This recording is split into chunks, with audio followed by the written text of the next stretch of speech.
This entire story is absolutely shocking. Tonight we have very serious questions. Why would Lisa Bloom do this? Is it dirty politics at play and part of the larger effort to undermine and destroy Donald Trump's campaign at the time? And will Bloom's actions make it harder for all the real victims of sexual misconduct to come forward in the future? Welcome back to AM Joy. Members of the pro-Trump media pulled out all the stops this week in their attempts to exonerate Donald Trump from allegations of sexual harassment and assault. The story that Sean Hannity referred to there is a report in The Hill by the same two journalists who hyped the phony Uranium One story. This news story claims that prominent attorney Lisa Bloom sought money from Clinton supporters and super PACs to give to Trump's accusers during the presidential campaign. Hannity and others, like his former Fox News colleague Bill O'Reilly, are framing the story as some sort of smoking gun, proving that the accusations against Trump are being ginned up by attorney Bloom. The Hill story centers on an unnamed woman who is a friend of makeup artist Jill Harth, a client of Bloom's, who first accused Trump of sexual assault in a 1997 lawsuit that was later withdrawn. The unnamed Harth friend, a Trump supporter with ties to associates of the president, shared text messages with the Hill reporters that revealed that she ultimately decided not to come forward with her own allegations of inappropriate sexual behavior by Trump, after initially agreeing to make her allegations public in support of Harth. Now, what's driving the right's breathless coverage is Bloom's alleged offer 2 days before the election of $750,000 in assistance to relocate the unnamed accuser and her family. Hannity's coverage has conveniently overlooked a few important things in the Hill story. First, that the unnamed woman appeared receptive to offers of money, and as Bloom told The Hill, asked for up to $2 million in compensation. Second, both Harth and the unnamed woman, quote, stressed that Bloom never asked them to make any statement or allegations except what they believed to be true.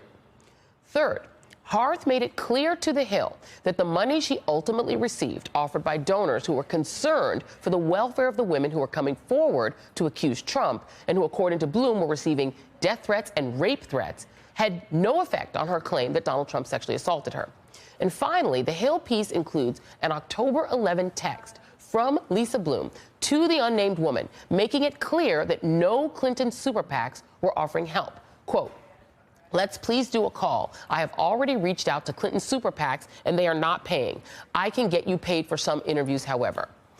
Now, in an exclusive interview with AM Joy, Lisa Bloom said that the offers of financial support came after she had to cancel a press conference with another Trump accuser who became afraid of going public.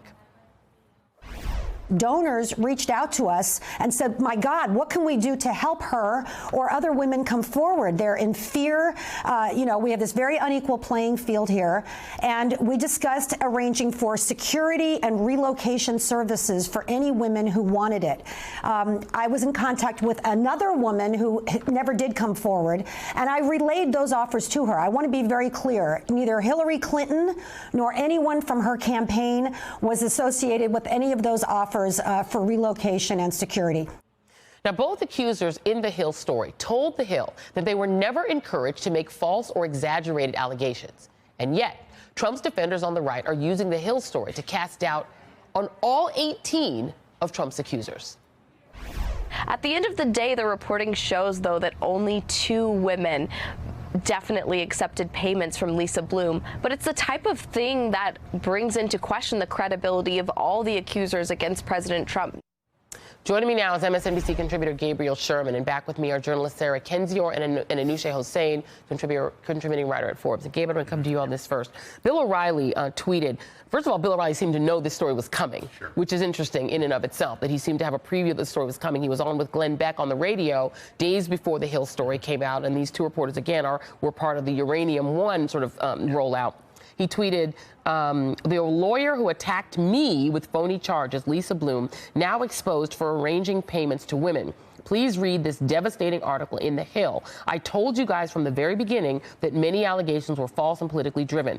There's big money behind trying to destroy Mr. Trump, me, and others. And, of course, Lisa Bloom represents some of the accusers against Bill O'Reilly as well. Well, I think we should just start by saying the irony is rich of Bill O'Reilly commenting on anything to do with sexual harassment, given that he's paid more than $40 million to settle claims over the years.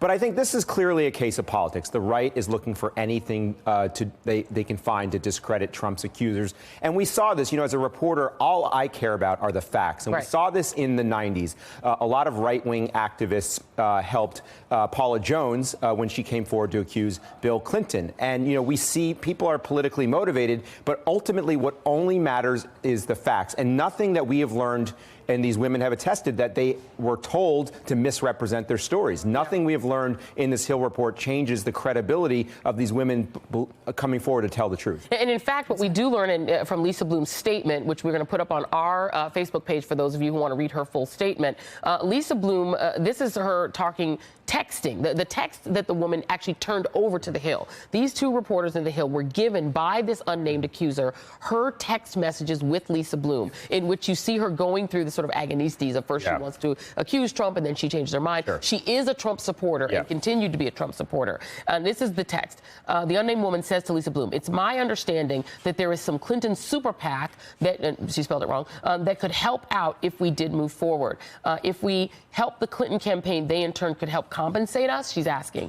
And Lisa Bloom says, "Let's please do a call. I have already reached out to Clinton super PACs and they are not paying. I can get you paid for some other interviews, however." And now this is a statement from Lisa Bloom's statement about the paying, right? One of the things was that there were these donors who were saying, we'll help relocate these women if they want. This is on the idea of paying, period. In pro bono cases, Lisa Bloom says, where we work for free or at sharply reduced fees, we add a line in our client agreements that if a client gets paid for media interviews, our law firm gets 1/3. This seems fair to us and our clients. We also say in the agreement itself that it's extremely unlikely, so it's our standard contracts rarely invoked. Is it standard in some cases for people to be paid to do interviews?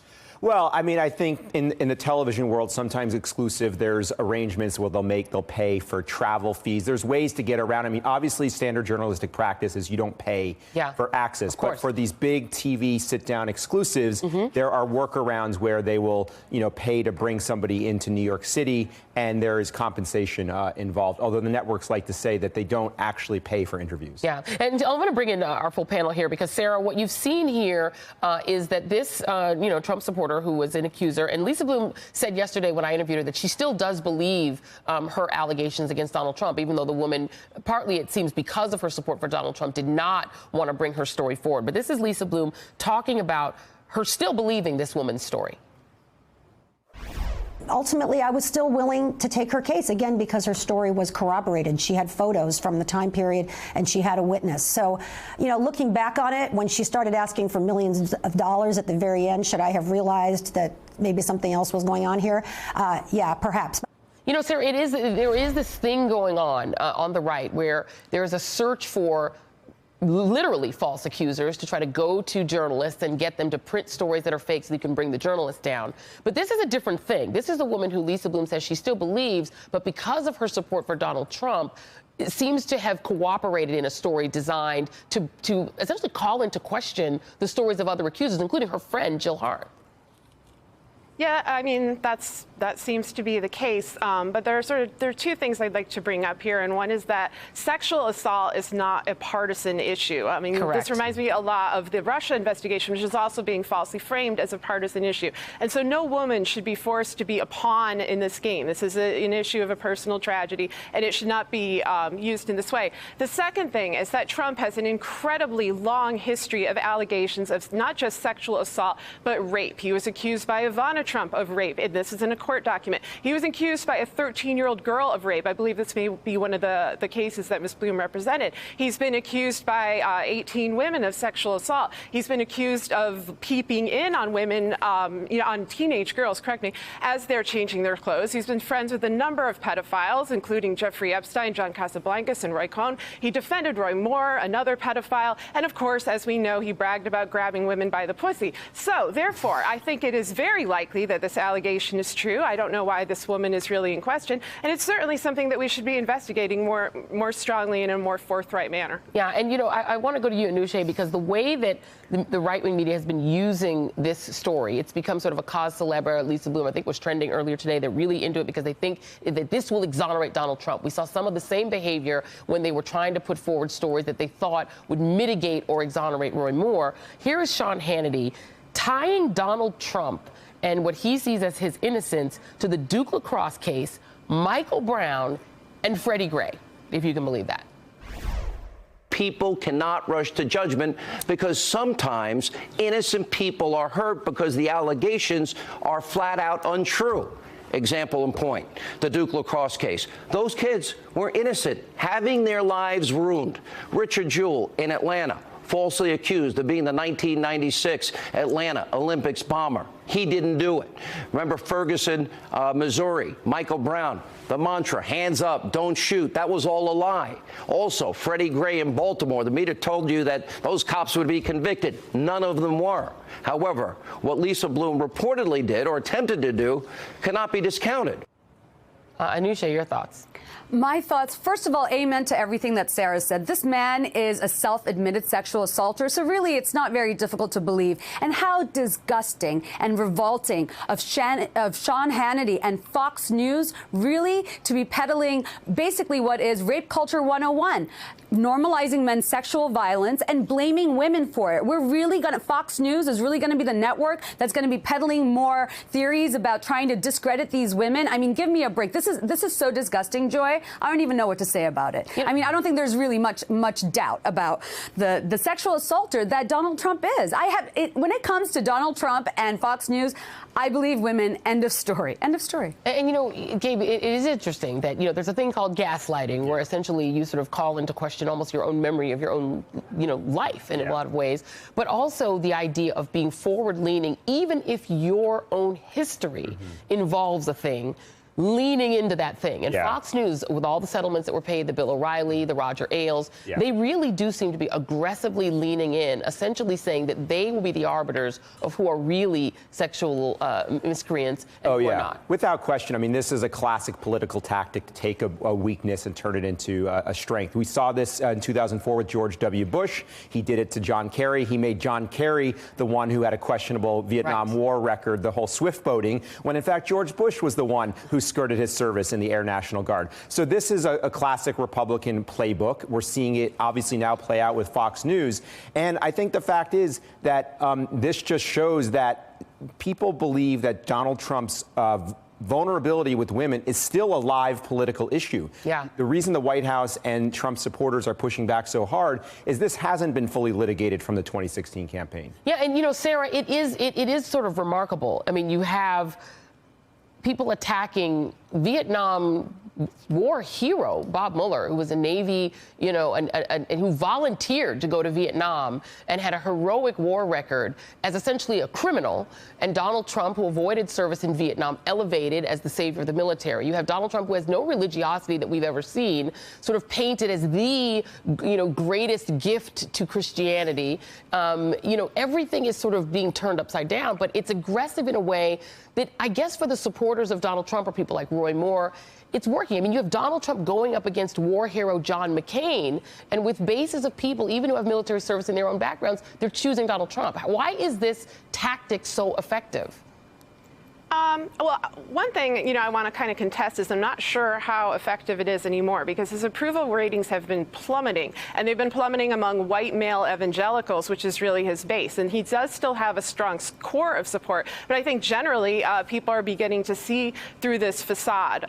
You know, and so as to how it takes a hold, I think that, you know, we've gone over propaganda in our media. I think Fox News is essentially acting as a propaganda news network. I think every day we're dealt a barrage of news, like a month's worth of news in a day. It's difficult for people to keep up. And I also think there's a failure of imagination. I think people don't want to believe that something so horrible and so vile can be true about the president of the United States, and that he is so unapologetic about it. But that is the case. He damns himself most with his own words. And even, you know, when people heard those words, you know, as in the case of the Access Hollywood video, I think a lot of people just kind of want to put their heads in the sand because the pain is easier to take. And that's a complicated issue, which I think will take some time to resolve. I wonder if there's any consternation about this inside of the Rupert Murdoch sort of empire, about this positioning of Fox News. I mean, all of our networks now, including this network, have faced allegations of, you know, people who work with us, right, and have had to respond to that as a corporate culture up until today. You know, this is something that's happening to networks across the board. But inside, is there any trepidation about taking this tack inside of a company that's paid this many settlements? Yeah, and I've heard from women inside Fox Fox News who are pained and anguished that the network still has not fully confronted the sexual harassment issue. And we just saw in recent days Rupert Murdoch said that the whole sexual harassment issue at Fox News was, quote, nonsense. And I mean, this was really from the top down. Women feel that even months later, Roger Ailes is gone, some of his loyalists are gone, but the culture has not changed. And people like Sean Hannity go on the air and discredit the accusers. I think this could actually, and we've seen in recent days reports, women might start coming forward at Fox News to tell the full truth because they're so outraged by the network's position. Yeah, and their aggressiveness attempting to sort of be the arbiters of this issue. It's remarkable. Gabe Sherman, Sarah Kendzior, Anousheh Hossain, thank you all. And up next, the future of the internet may be in Donald Trump's hands. Stay with us.